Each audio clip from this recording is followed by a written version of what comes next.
Jack had only been bumped into, but he immediately sensed something was wrong. Sure enough, his wallet was gone. My wallet. I didn't take your phone.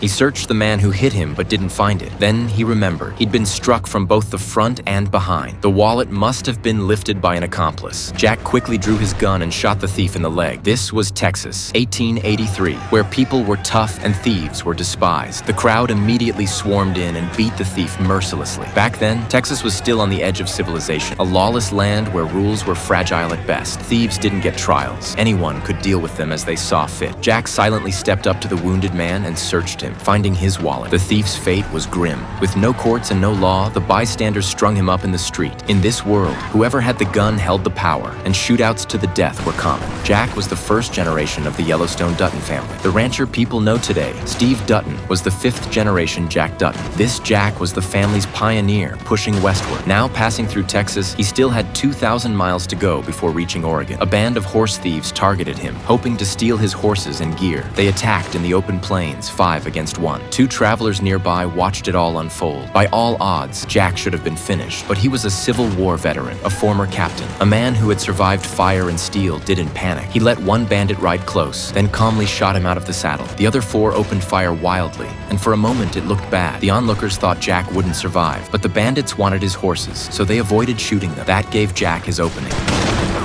3 of the raiders changed tactics, racing ahead to ambush him head-on. Jack did the unexpected. He reined in, dismounted, and pulled out a secret weapon. The bandits couldn't make sense of it. On the plains, leaving your horse meant certain death. To them, Jack had just turned himself into an easy target. What they didn't know was that Jack's weapon was the world's first sniper rifle with an optical scope, the Sharps M1847. One bandit dropped dead. Jack calmly crouched, reloaded, rose, and fired again. Another fell. The last man panicked, realizing it might be too late to run. Efficient, brave, calculating, and skilled in tactics, Jack caught the attention of the 2 bystanders. But these weren't ordinary men. The older one was a gunslinger, a Civil War veteran himself, known simply as Captain.